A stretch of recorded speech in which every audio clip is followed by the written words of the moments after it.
क्या?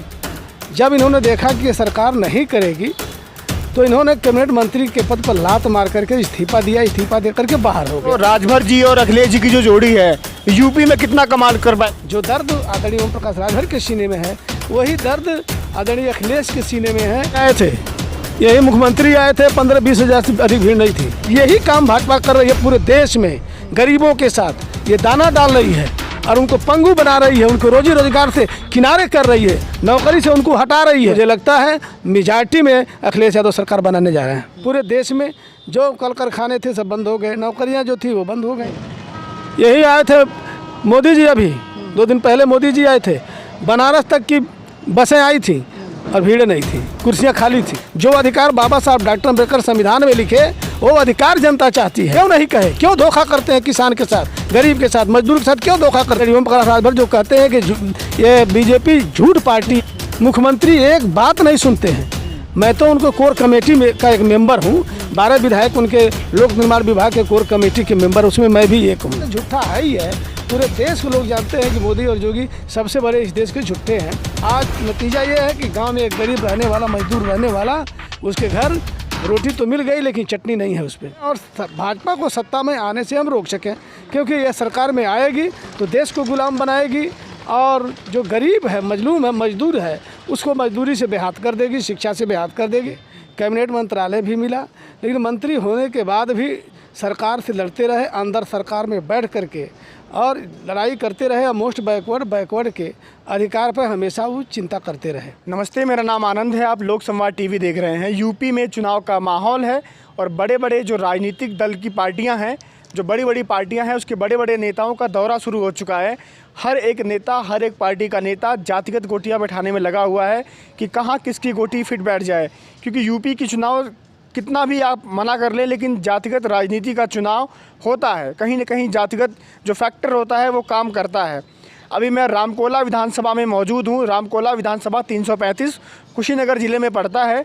मेरे साथ अभी जो यहाँ के वर्तमान विधायक हैं रमानंद बौद्ध जी मौजूद हैं।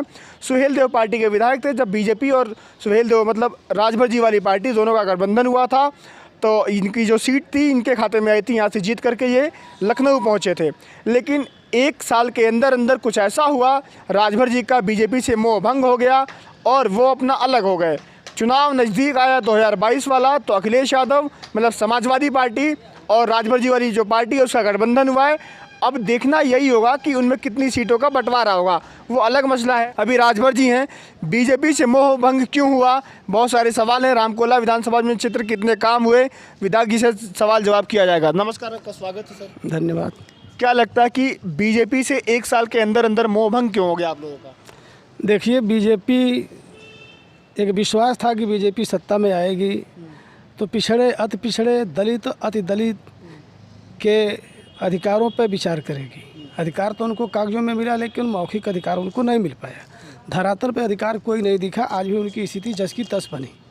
आदरणीय ओम प्रकाश राजभर शर्तों पर उनसे समझौता किए और भाजपा ने शर्त को स्वीकार किया और कहा कि सरकार में आते ही जो आपका शर्त है कि हम मोस्ट बैकवर्ड को जो मौलिक अधिकारों से वंचित हैं, शिक्षा से वंचित हैं, रोजी रोजगार और नौकरी से वंचित हैं, हम उस बारे में विचार करेंगे और उनको मुख्य धारा से जोड़ेंगे। और इसी शर्त पर सामाजिक न्याय की रिपोर्ट लागू करना, ये और मोस्ट बैकवर्ड जो आज कुछ जानता ही नहीं है कि लोकतंत्र में मुझे क्या मिला है, पूज्य बाबा साहब डॉक्टर अम्बेडकर संविधान लिखते वक्त मुझे क्या दिया है उसको मालूम नहीं था। तो इन सारे बिंदुओं को लेकर के भाजपा से गठबंधन हुआ। माननीय हमारे अध्यक्ष श्री ओम प्रकाश राजभर जी गठबंधन किए और गठबंधन करने के बाद सरकार बनी। सरकार बनने के बाद आदरणीय ओम प्रकाश राजभर जी को हम तहे दिल से बधाई देते हैं कि अपने मूल बिंदु से नहीं हटके कैबिनेट मंत्रालय भी मिला, लेकिन मंत्री होने के बाद भी सरकार से लड़ते रहे, अंदर सरकार में बैठ करके और लड़ाई करते रहे और मोस्ट बैकवर्ड के अधिकार पर हमेशा वो चिंता करते रहे। भाजपा कहते सरकाते अब करेंगे, ये करेंगे, वो करेंगे। भाजपा ने नहीं किया। जब इन्होंने देखा कि ये सरकार नहीं करेगी तो इन्होंने कैबिनेट मंत्री के पद पर लात मार करके इस्तीफा दिया। इस्तीफा दे करके बाहर हो गया और फिर जनता के बीच में अपने सवाल पर खड़े होकर के उनसे कहने लगे। आज मोस्ट बैकवर्ड में आदरणीय ओम प्रकाश राजभर जी की जो चर्चा प्रदेश और देश में बनी हुई है, मुझे लगता है कि उनके पुण्य कर्मों का देन है। उसी विषय पर इन्होंने बात को नहीं माना, न सामाजिक न्याय समिति का रिपोर्ट लागू किया, न मोस्ट बैकवर्डों पर ध्यान दिया, इसलिए वो सत्ता से बाहर होकर के नाता को तोड़ दिए। और हम लोग आज उसको झूठा बना कर, झूठा है ही है, पूरे देश के लोग जानते हैं कि मोदी और योगी सबसे बड़े इस देश के झूठे हैं, और उनसे दूरी बना कर के आज जनता की अदालत में अपनी बात को रखते रहे हैं, अब भी रख रहे हैं। और वो रास्ते में ये देख रहे थे कि हम किसके साथ मिलें, किसी सरकार बन जाएगी, भाजपा को छोड़ करके जो बैकवर्ड की पार्टी है, मोस्ट बैकवर्ड की पार्टी है, हम मिलें और भाजपा को सत्ता में आने से हम रोक सकें, क्योंकि यह सरकार में आएगी तो देश को गुलाम बनाएगी, और जो गरीब है, मजलूम है, मजदूर है, उसको मजदूरी से बेहात कर देगी, शिक्षा से बेहात कर देगी, नौकरियों से बेहात कर देगी। हो ही यार, देख ही रहे हैं आप, पूरे देश में जो कल कारखाने थे सब बंद हो गए, नौकरियां जो थी वो बंद हो गई, जो आरक्षण है पिछड़े का अनुसूचित का सब खत्म हो गया, क्योंकि वो प्राइवेट में तो मांगेंगे नहीं, पूरा देश प्राइवेट हो गया, पूरा देश जो है व्यापारियों के हाथ में और धन्ना सेठों के हाथ में हो गया। तो ये बड़ा चिंतनीय विषय था, जिसको लेकर के माननीय अध्यक्ष जी आदरणीय ओम प्रकाश राजभर जी लड़ते रहे। बीच में सफ़र, राजनीतिक सफ़र के साथी आदरणीय अखिलेश यादव, जिनके जेहन में सेम दर्द है, जो दर्द आदरणीय ओम प्रकाश राजभर के सीने में है, वही दर्द आदरणीय अखिलेश के सीने में है, क्योंकि वो भी पिछड़ी जात से हैं और ये भी पिछड़ी जात से हैं। और पिछड़ी में जो सबसे निचले तबके के लोग हैं, जैसे नाई है, कुम्हार है, पाल है, भेड़ियार है, प्रजापति है, ये मोस्ट बैकवर्ड है, जिसके परिवार में आज तक आज़ादी के 74 साल बाद भी एक नौकरी नहीं गई, एक रोजी रोटी नहीं गई। तो उनकी चिंता कौन करे? जोगी तो करेंगे नहीं। आज नतीजा ये है कि गांव में एक गरीब रहने वाला, मजदूर रहने वाला, उसके घर रोटी तो मिल गई लेकिन चटनी नहीं है उस पर। अभी आपने कहा कि पिछड़ों का जो ओबीसी वोट बैंक है, यूपी में अगर बात की जाए तो ओबीसी वोट बैंक लगभग 40% है, जो कि बहुत बड़ा है। जिसकी तरफ ओबीसी वोट बैंक जाता है उसकी सरकार लगभग तय हो जाती है। 2017 में यह काम बीजेपी के केशव प्रसाद मौर्य जी ने किया था। उनका मुख्यमंत्री बनना लगभग तय था, लेकिन उप मुख्यमंत्री के पद पर संतोष करना पड़ा। अभी उनमें भी कुछ खटपट लग रही है, कभी वो दिल्ली आते हैं, कभी लखनऊ आते हैं। तो ओबीसी जो वोट बैंक है उसको साधने के लिए अभी से मौर्य जी लग चुके हैं। लगे तो हैं, तमाम पिछड़े नेता को भाजपा ने लगा रखी है, लेकिन आदरणीय केशव मौर्य जी शासन सत्ता में जब पहुंचे तो डिप्टी सीएम बनाए गए, जिनके नाम पे कुशवाहा समाज, कुछ बैकवर्ड के साथी वोट किए थे। मोस्ट बैकवर्ड के लोगों ने भी वोट किया था कि ये बैकवर्ड के नेता हैं, शासन सत्ता में पहुंचेंगे तो हमारी बात रखेंगे शासन में और रख करके हमारे अधिकार को दिलाएंगे। लेकिन ये जाने के बाद जो ही ये विषय रखे, पिछड़ी जाति का नाम लिए, मोस्ट बैकवर्ड का जब नाम लिए, तो जोगी जी उनको मुख्यधारा से वंचित कर दिए। इसलिए ये 5 साल अब होने जा रहा है। केशव मौर्य जी दिल्ली और लखनऊ के बीच में दौड़ते रहे, लेकिन आज तक मुख्यमंत्री से इनका बन नहीं पाया, न मुख्यमंत्री इनको बनने देते हैं। नतीजा ये है कि जो वादा करके आए थे मोस्ट बैकवर्ड में और बैकवर्ड में, आज वो 1% उस पर खरा नहीं उतर पाए। इनसे बढ़िया आदरणीय ओम प्रकाश राजभर हैं कि पिछड़ी की बात करके आए और कैबिनेट में पहुँचे, और कैबिनेट में पहुँचने के बाद इनकी बात नहीं सुनी गई, अब लात मार के बाहर हो गए। ये काम केशव मौर्य नहीं कर पाए। लेकिन अभी बीच में खबर ये आ रही थी कि केशव प्रसाद मौर्य जी हो सकता है समाजवादी पार्टी में शामिल हो जाएं, क्योंकि जब वो गए थे मुलायम जी से मिलने तो लगा था कि नेताजी कोई दांव चलेंगे, और राजनीतिक दांव उनसे बेहतर कौन जानता है, पुराने खिलाड़ी हैं, तो समाजवादी में शामिल आ जाएं मौर्य जी। देखिए, अब ये तो नहीं कहा जा सकता कि वो समाजवादी में आएंगे या भाजपा में रहेंगे, लेकिन एक बात ज़रूर है, अंदर अंदर उनको भाजपा से पीड़ा है। भाजपा में तो हैं, लेकिन पीड़ा है क्योंकि उनकी बात नहीं सुनी जाती है। मुख्यमंत्री एक बात नहीं सुनते हैं। मैं तो उनको कोर कमेटी में का एक मेंबर हूँ, 12 विधायक उनके लोक निर्माण विभाग के कोर कमेटी के मेंबर, उसमें मैं भी एक हूँ।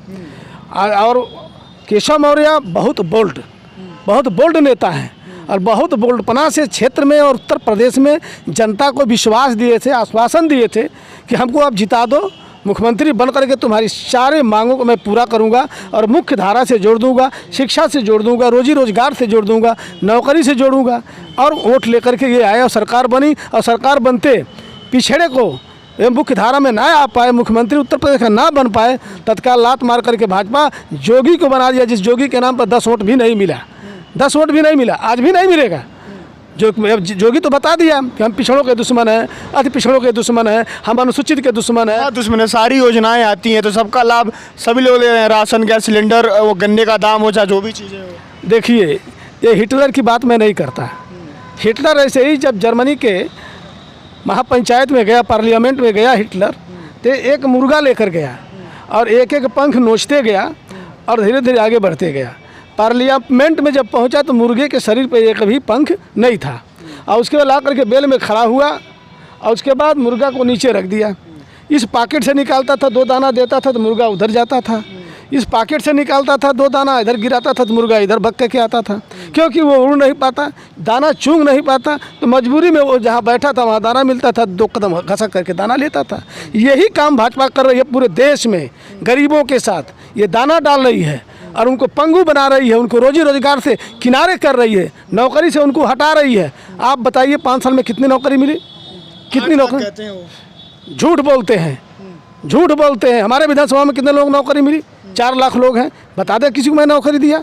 ये सब झूठ बोल रहे हैं, झूठा पार्टी है। आदरणीय ओम प्रकाश राजभर जो कहते हैं कि ये बीजेपी झूठ पार्टी है, ये 100% सही है। मोदी और योगी झूठ का पुलिंदा लेकर घूम रहे हैं और झूठा ही बोल रहे हैं। हमारे पेट में कुछ नहीं आ रहा है, गरीब के पेट में कुछ नहीं जा रहा है। आज हमारे प्रदेश के जो बच्चे हैं, जो कल के वो भविष्य हैं, जो शिक्षा से उत्पन्न होते हैं और शिक्षा उनको छीन लिया गया।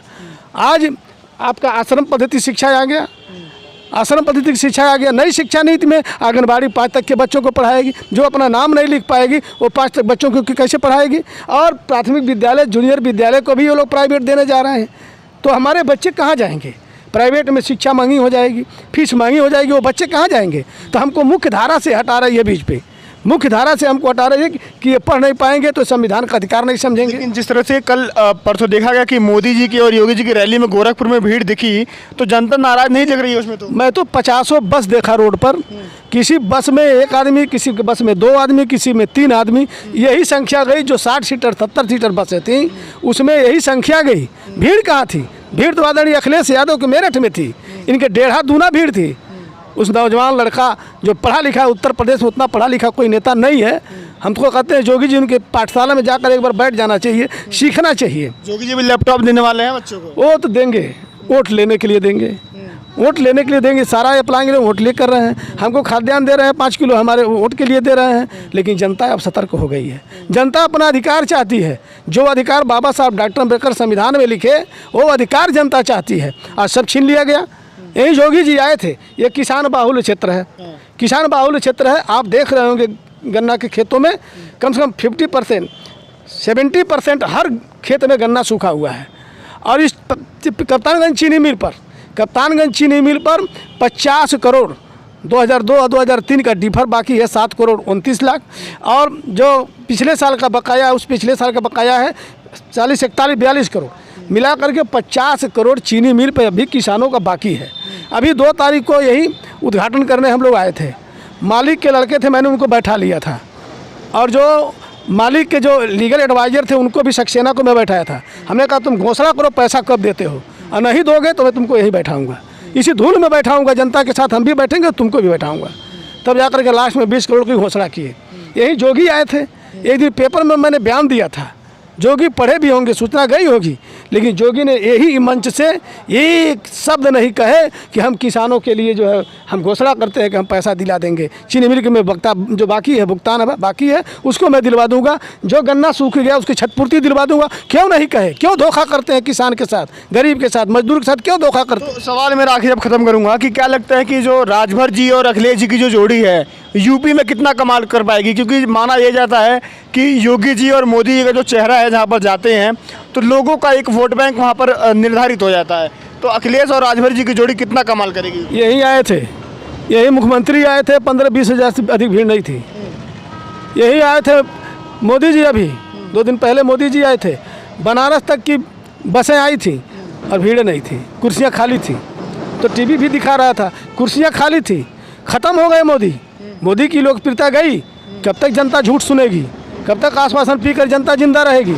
अब ऐसा नहीं है, पिछले जात के नेता लोग पिछले जात को जगाने में लगे हुए हैं। जनता जाग चुकी है, होने जा रहा है। कौन रहे हैं?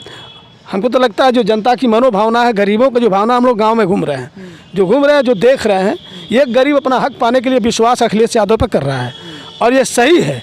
अगर ये भावना सही उतरा तो मुझे लगता है मेजॉरिटी में अखिलेश यादव सरकार बनाने जा रहे हैं। हमारे साथ रमानंद बौद्ध जी थे, जो वर्तमान विधायक हैं रामकोला विधानसभा के। बहुत सारी मुद्दों पर इनसे बातचीत हुई। बातचीत में इन्होंने ये कहा कि जो अखिलेश और राजभर की जो जोड़ी है, जो यूपी की सियासत में नई जोड़ी है, वो अपना कमाल यूपी में दिखाएगी। लेकिन दूसरी तरफ भाजपा में जो बड़े चेहरे हैं, योगी हो, मोदी हो, जेपी नड्डा हो, उनका भी लगातार यूपी में पूर्वांचल में दौरों का सिलसिला जारी है। अब देखना यही होगा कि यूपी की सियासती लड़ाई में यहाँ का सियासती ऊँट किसकी करवट लेता है।